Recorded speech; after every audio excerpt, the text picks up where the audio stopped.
Just ask one of your officials, is, in the ministry's opinion, is the asylum deadline contained in Bill C-12 charter compliant? Anybody? No? Can I get a clarification, Madam Chair, of the deadline? Deadline? What Correct. deadline? So it's the deadline by which that somebody has to apply. I think that there's an arbitrary timeline.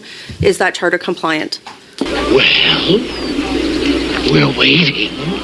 So, again, our assessment based on the bill being tabled is the provisions are consistent. Thank you. Okay. So these provisions are going to be appealed.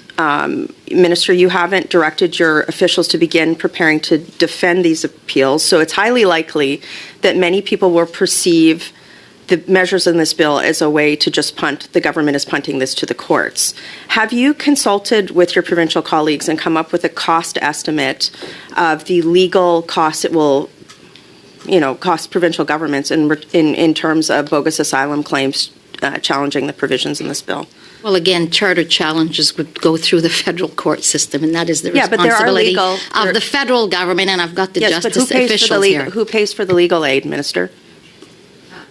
That is the responsibility of federal government. But there's also provincial support that happens as well, too, right? And that's what you haven't done. You haven't gone to provincial governments, as you guys #welcome to Canada, 300,000 plus bogus asylum claimants across the border from the U.S. I digress.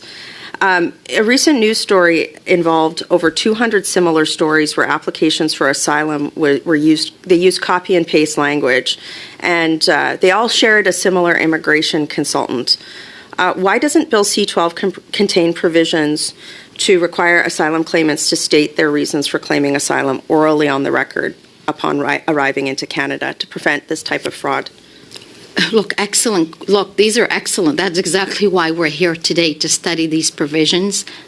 These are to protect us against fraud. Yes, and that's about fraudulent so claims. that's not in the bill. Why isn't it in the bill? The approach targets fraud in individual applications as well as a coordinated fraud scheme to prevent systemic abuse within the immigration and citizenship programs, and does hold actors accountable. That's not in the bill. Shouldn't asylum claimants have to prove that they made their claim in a timely manner instead of making the government do so? And why didn't you include that provision in Bill C-12? So there are clear provisions in this act But not in terms that of the provision.